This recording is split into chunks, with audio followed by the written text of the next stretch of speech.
Libro Apostasía es el asunto, de Ralph Larson. Capítulo 2. Surgirán herejías.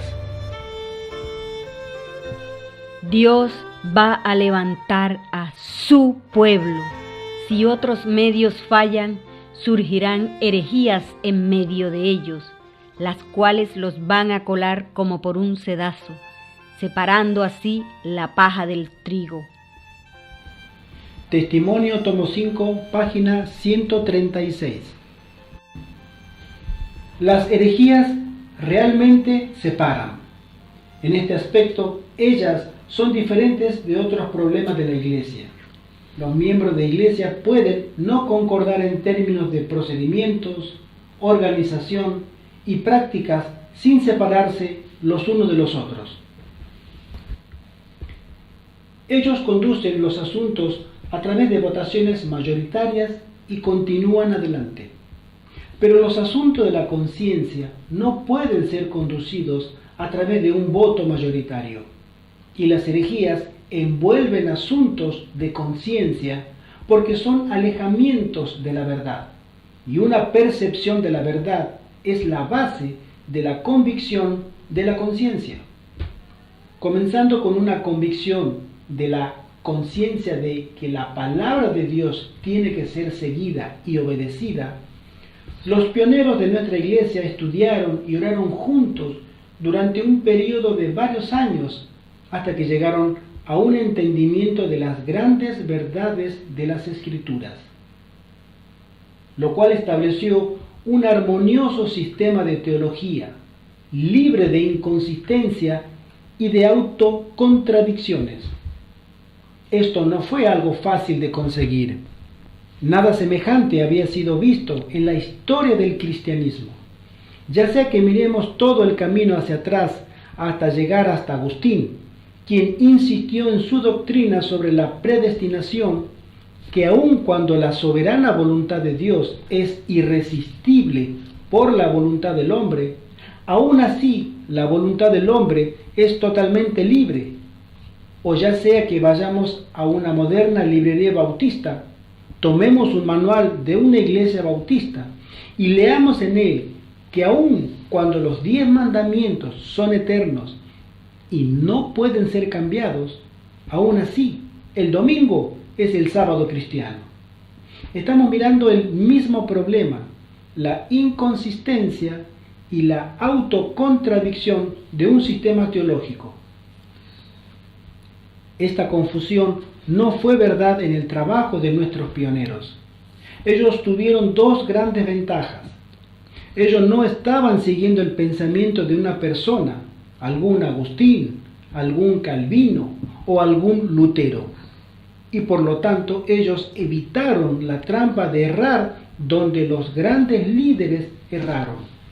Su estudio fue hecho a través de un análisis abierto y de un diálogo, con un saludable intercambio de puntos de vista, desafíos y contradesafíos, y acompañados por mucha oración y estudio personal. Segundo, tenían entre ellos a una humilde sierva que Dios había escogido usar como un canal de comunicación con ellos. Cuando ellos trabajaron con diligencia para alcanzar un entendimiento sobre la verdad y llegaron al lugar en que no podían hacer nada más, el Espíritu de Dios vendría sobre ella y ella sería capacitada para distinguir claramente la verdad del error. Así, el Espíritu guió su estudio, así como a través de ella quedó clara una línea de verdad extendiéndose hasta el fin del tiempo. Ella nos dice: fueron colocados fundamentos al comienzo de nuestra obra, a través de un estudio con oración de la palabra y de la revelación.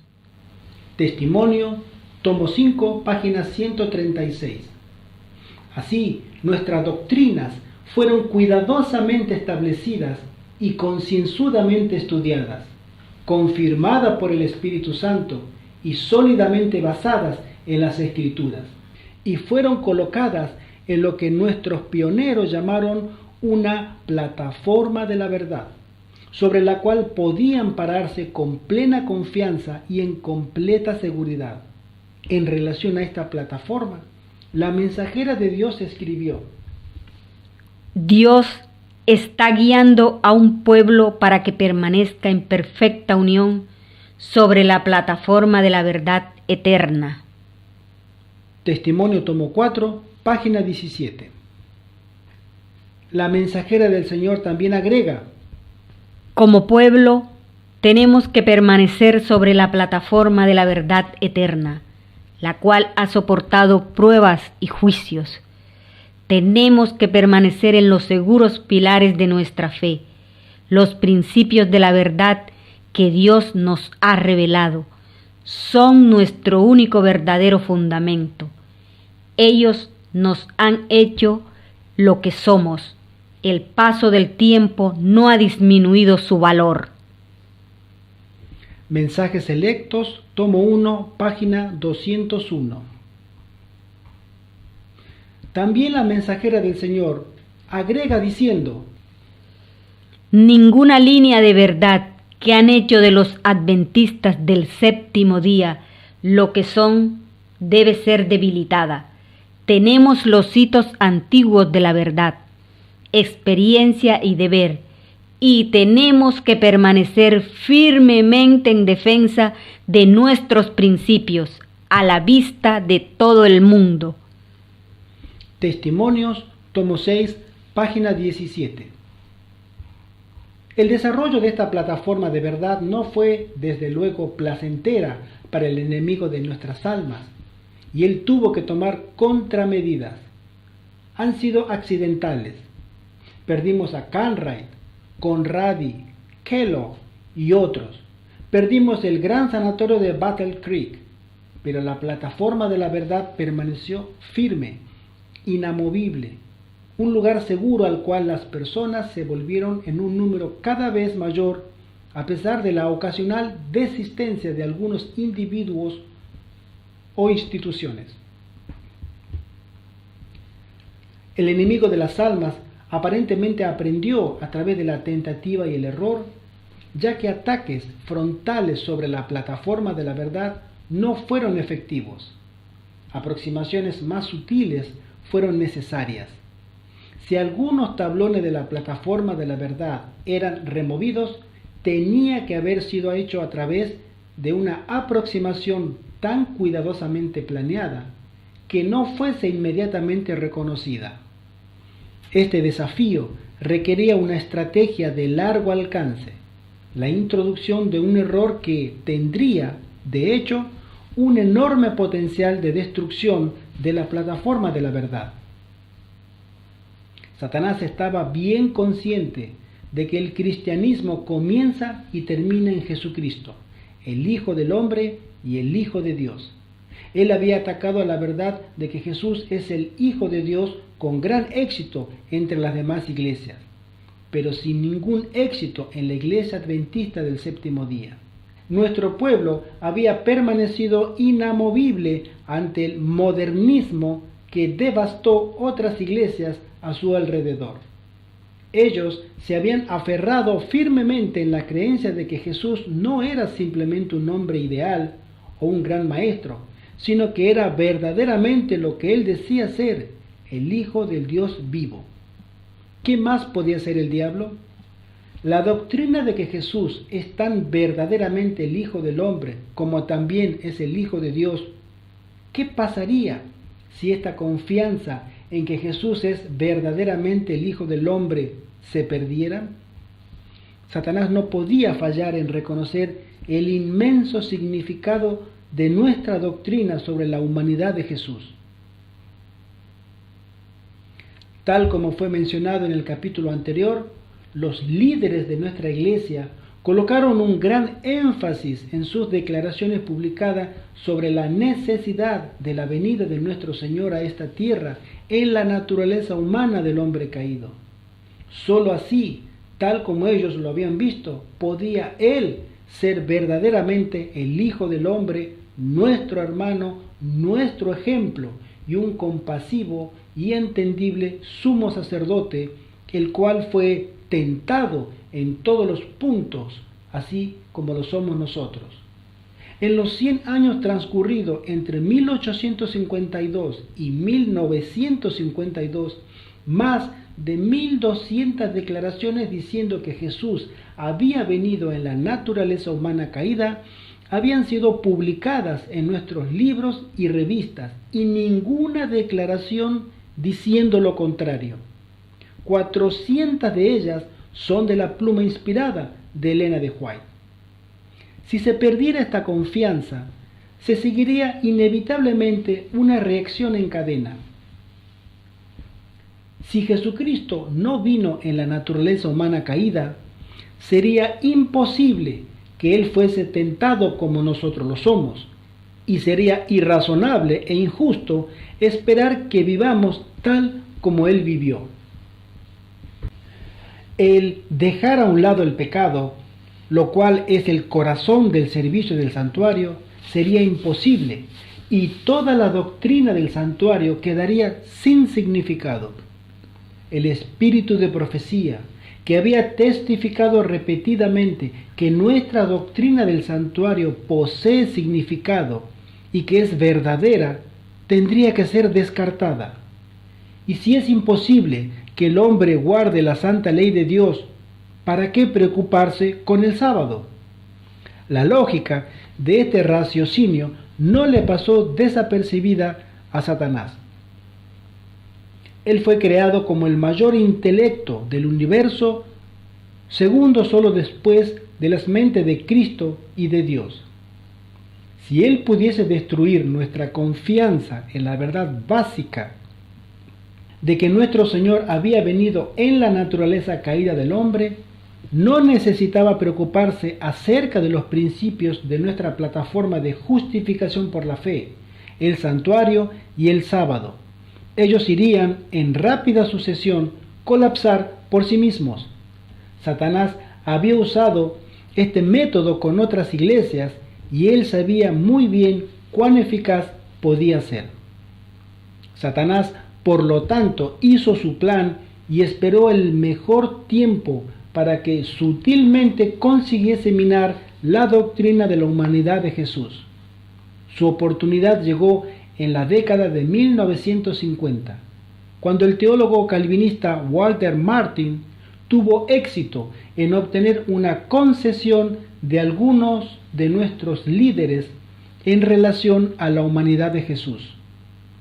Aparentemente deslumbrado por la atrayente posibilidad de ser aceptados por las iglesias calvinistas, de tal manera que no los llamaran más secta, nuestros hermanos le dieron a Martin la declaración de que siempre habíamos creído como los calvinistas, que nuestro Señor había venido a esta tierra en la naturaleza humana no caída de Adán.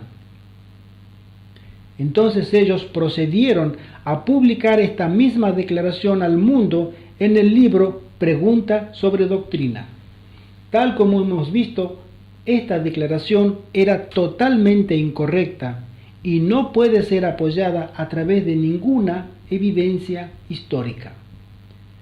Pero cuando la verdad se rindió debido al amor a la popularidad, indudablemente que el diablo exultó y las tablas de nuestra plataforma de la verdad comenzaron a desmoronarse.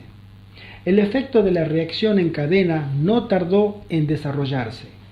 Las herejías, tal como fueron predichas, comenzaron su firme marcha dentro de nuestra iglesia.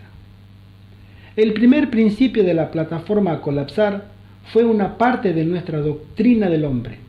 Los calvinistas argumentan que todos los bebés son culpables del pecado de Adán, así cuando nacen. Esta doctrina es llamada el pecado original, definida como culpa heredada. Era necesario que esta culpa heredada descendiese hasta Jesús, lo cual había hecho surgir la doctrina calvinista de que Jesús vino en la naturaleza no caída de Adán, en vez de hacerlo en la naturaleza de María, su madre. Si nuestros hermanos hubiesen adherido a nuestra enseñanza histórica de que los bebés heredan la debilidad de Adán, pero no la culpa, no habrían sentido la necesidad de aceptar la doctrina calvinista en relación a la humanidad de Jesús. Pero una concesión lleva a la otra, y la reacción en cadena fue colocada en movimiento. Estas dos primeras herejías fueron abrazadas por los escritores de preguntas sobre doctrina, tal como queda en evidencia en el propio libro y materiales como este. Si el Hijo hubiera nacido con una naturaleza carnal, con todas sus propensiones hacia el mal, como es el caso con cada hijo e hija natural de Adán, entonces él mismo habría necesitado un Salvador y bajo ninguna circunstancia podría haber sido nuestro Redentor. En él no hubo pecado, ya sea heredado o cultivado, tal como es común a todos los descendientes naturales de Adán. Editorial Ministry, septiembre 1956. Observamos que los escritores adventistas no aplicaron la palabra carnal a Jesús, y el problema de este editor es simplemente que él había aceptado la doctrina calvinista del pecado original, definido como culpa heredada. Así, dos tablones principales de la plataforma de la verdad colapsaron. La próxima herejía a ser introducida envolvió la doctrina de la justificación por la fe. Esto no fue hecho por los autores de preguntas sobre doctrina, y es posible que ellos ni siquiera lo hayan percibido. Ellos realmente publicaron 10 declaraciones en el libro que estaban en armonía con nuestra doctrina histórica de la justificación por la fe, que la vida cristiana victoriosa es posible a través del poder de Dios. Aun cuando ellos pueden no haber sentido la tensión entre esta doctrina y la doctrina de que Cristo vino a la tierra en la naturaleza humana no caída de Adán, los que vinieron después reconocieron la contradicción. Ellos rechazaron la doctrina válida de la victoria para aferrarse a la doctrina inválida en relación a Cristo. Cierta lógica triste es presentada en sus pensamientos. Se ha dicho que decir una inverdad requiere decir otras inverdades. Si Cristo vino a la tierra en la naturaleza humana no caída de Adán, entonces Él estaba exento de las leyes de la herencia, no tenía debilidades heredadas, tales como las que tenemos nosotros, y posiblemente no pudo ser tentado tal como lo somos nosotros. Si Él no fue tentado tal como nosotros lo somos, su vida de victoria no tendría significado para nosotros. No sería un ejemplo que podríamos seguir y nunca podríamos esperar vivir como Él vivió o de vencer como Él venció.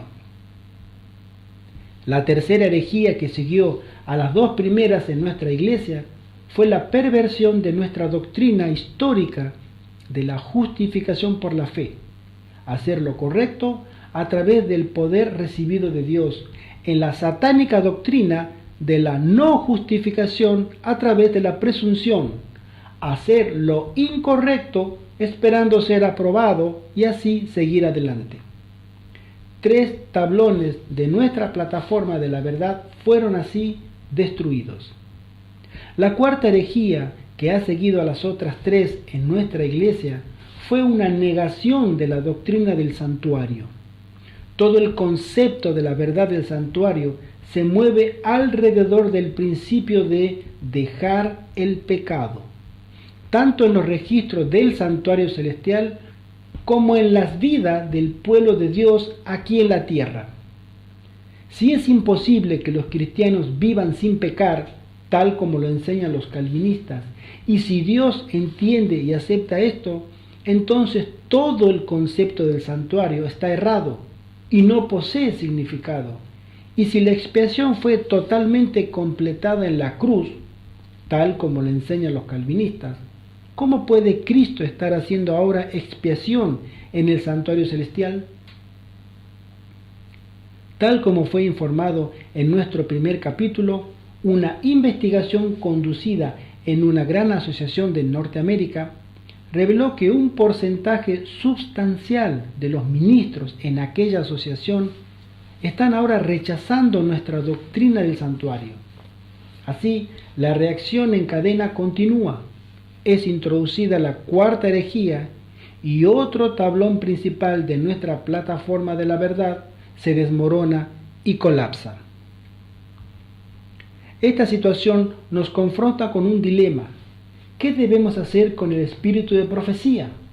Todas las doctrinas que ahora están siendo negadas por el calvinismo entre nosotros son firmemente apoyadas por la mensajera de Dios y son descritas como siendo las verdades que nos han hecho lo que somos.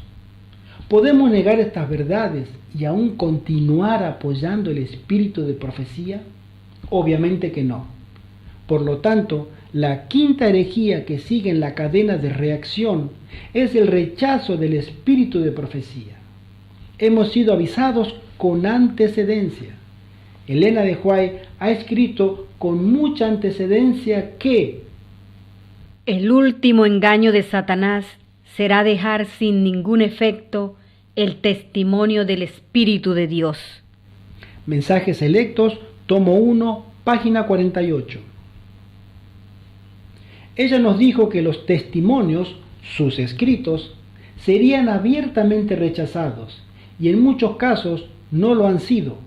El rechazo ha sido realmente cumplido a través de un servicio solo de labios hacia el espíritu de profecías, mientras que en la práctica se lo niega. Una ilustración de este problema es presentada en la lista de 120 nombres en las páginas 5 y 6 del nuevo libro doctrinal Las creencias de los adventistas del séptimo día. Tanto en la doctrina sobre la naturaleza de Cristo como en la doctrina de la justificación por la fe, este libro adhiere a nuestras creencias históricas. Los 120 nombres son de personas que dicen haber aprobado el libro, pero ninguna de esas mismas personas en sus predicaciones y escritos apoyan estas dos doctrinas. Así los testimonios no son abiertamente negados, pero son dejados sin ningún efecto en las vidas de las personas, y el quinto tablón principal de nuestra plataforma de la verdad se desmorona y colapsa. Con 5 tablones principales ya desmoronados, ¿cuánto tiempo puede la estructura permanecer en pie? ¿Y cuál doctrina será la próxima a ser demolida y reemplazada por una falsa doctrina del calvinismo? Puede ser la doctrina del sábado. Considere cuidadosamente la siguiente predicción hecha por Elena de White. Después que la verdad ha sido proclamada como testimonio a todas las naciones, habrá una remoción de los hitos y un intento para demoler los pilares de nuestra fe. Un esfuerzo más decidido será hecho para exaltar el falso sábado. Comentario Bíblico Adventista, tomo 7, página 985. Las dos primeras de estas 3 predicciones están indudablemente describiendo condiciones que prevalecerán dentro de la Iglesia. ¿Estamos seguros suponiendo que la tercera ocurrirá totalmente fuera de la Iglesia? ¿O nuestra preciosa doctrina del sábado será el próximo tablón de nuestra plataforma de la verdad que va a desmoronarse y colapsar? 5 doctrinas se han ido, tanto cuanto nuestros líderes y muchos de los miembros de nuestras iglesias están preocupados.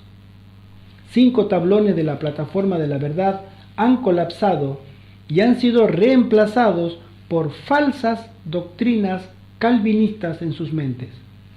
Este reemplazo ha causado, desde luego, división, porque no todos nuestros miembros han estado dispuestos a aceptar estos cambios. ¿Y quién ha sido responsabilizado de haber creado la división? aquellos que se están aferrando a nuestra pura fe histórica. Nuevamente preguntamos, ¿puede la confusión ser mayor o puede el juicio ser más injusto que esto? Recuerde, son las herejías las que separan, no la verdad. Pero la división no queda de ninguna manera confinada a unos pocos miembros. El adventismo y el calvinismo están en un curso de colisión, tal como queda evidenciado por los materiales que pueden ser examinados por cualquiera que quiera hacerlo. Los archivos de nuestras librerías contienen superabundantes evidencias relacionadas con la naturaleza de nuestras creencias históricas, como también de la manipulación de la evidencia que fue usada en la preparación de la declaración hecha en las páginas 650 a la 652 de Pregunta sobre Doctrina. Un número cada vez mayor de personas están tomando sus decisiones debido a esta evidencia, decidiendo que no se van a desviar de los principios de nuestra fe histórica. Otro grupo grande se aferra firmemente a los cambios introducidos por el libro Preguntas sobre Doctrina, a pesar de su carácter fraudulento. Algunos aún están llegando al extremo de proponer que Cristo tenía dos naturalezas humanas, una caída y otra no caída, como un medio para aferrarse a los errores mostrados en Preguntas sobre Doctrina. Este concepto de dos naturalezas humanas, llamado dualismo, analizado en un capítulo posterior, de ninguna manera soluciona el problema. Si poseer una naturaleza humana caída llevaría a Cristo a quedar bajo la condenación de Dios, sería verdadero aun cuando el porcentaje de la naturaleza caída fuese del 100% o el 50% o el 10%. Por otro lado, el nuevo libro doctrinario Las creencias de los adventistas del séptimo día se realinea a sí mismo con nuestras creencias históricas en relación a la naturaleza de Cristo y reafirma nuestra posición histórica en relación a la justificación por la fe no menos de 140 veces. Lo mismo hacen dos lecciones de la escuela sabática usadas durante la última mitad del año 1990, cuando los libros de Gálatas y Romanos eran el asunto a ser estudiado. Este aumento en la polarización solo puede resultar en confrontación y colisión, a menos que algo pueda influenciar a nuestros administradores para que provean una ocasión para una evaluación de nuestra condición. Existe una desesperada necesidad para un reconocimiento administrativo del problema antes que se vuelva totalmente inmanejable.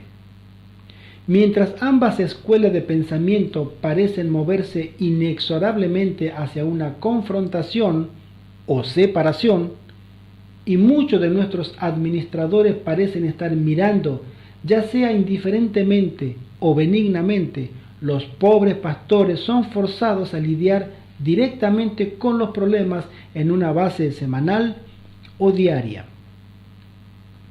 Ambas escuelas de pensamiento poseen representantes en las congregaciones a las cuales ellos ministran cada sábado en la mañana.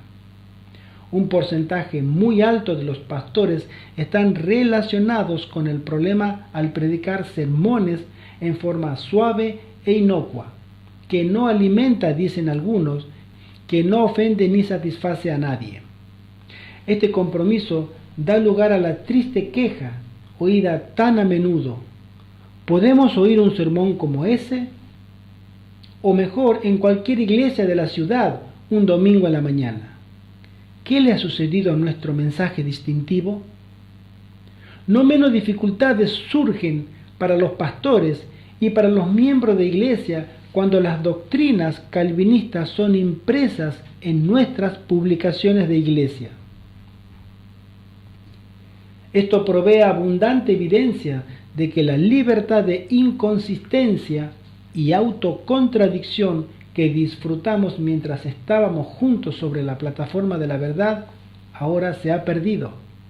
Un notable ejemplo de este problema puede ser visto en la Review, en la cual un escritor coloca una aplicación de la doctrina calvinista del pecado original en estas palabras: si un bebé muere algunas horas o algunos días después de haber nacido, aún está sujeto a una segunda muerte, la muerte condenatoria, aun cuando no haya nunca quebrado ningún mandamiento. Review and Herald, 25 de enero de 1990.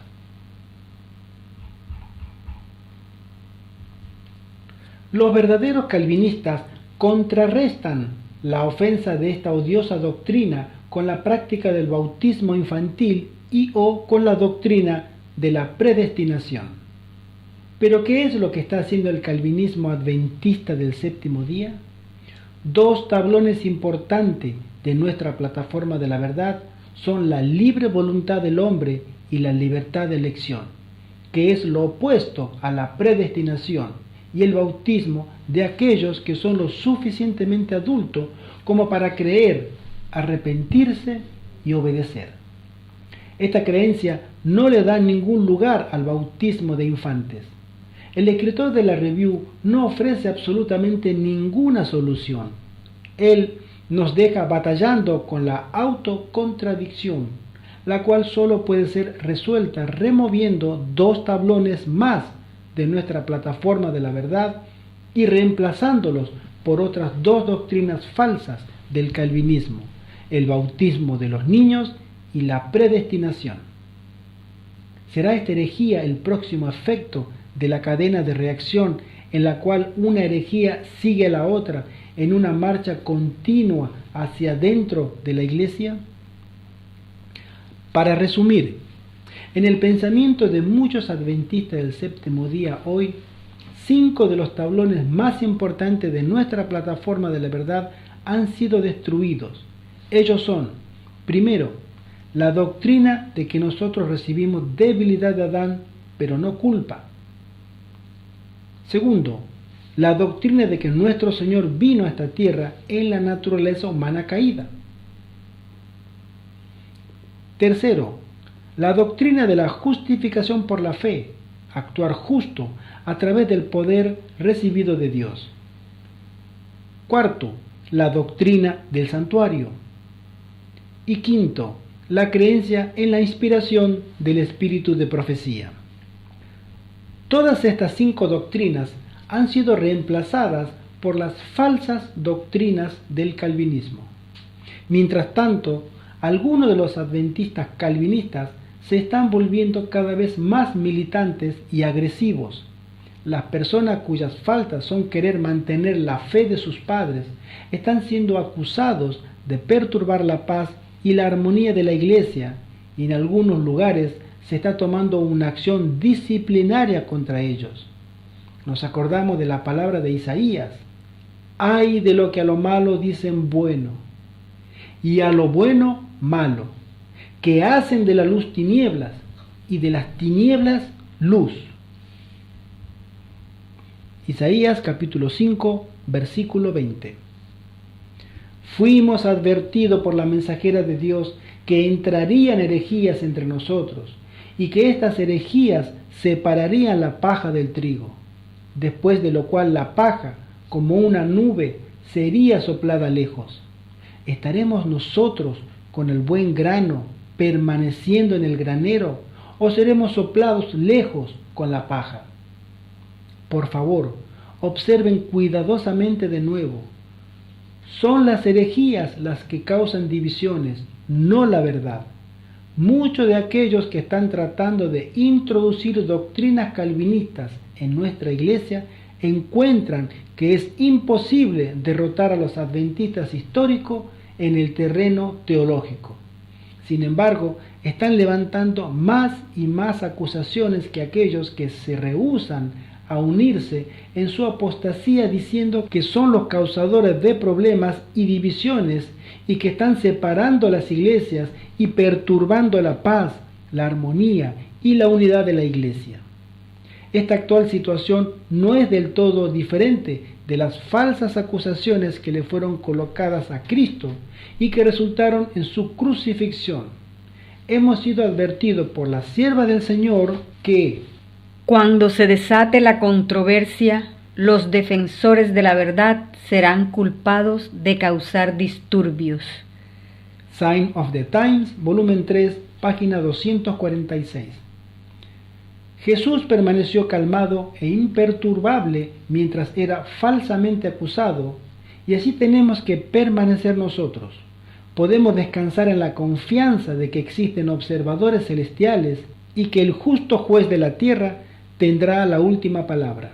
Hasta entonces, recordemos que el nombre del Señor es una fuerte torre. El justo corre hacia ella y está seguro. Proverbios capítulo 18, verso 10. Isaías capítulo 26, verso 20 y 21 dice así: Anda, pueblo mío, entra en tus aposentos, cierra tras ti tus puertas, escóndete por un breve momento, hasta que pase la ira, porque el Eterno viene de su morada para castigar por sus pecados a los habitantes de la tierra. Y la tierra descubrirá la sangre derramada sobre ella y no encubrirá más sus muertos. Amén.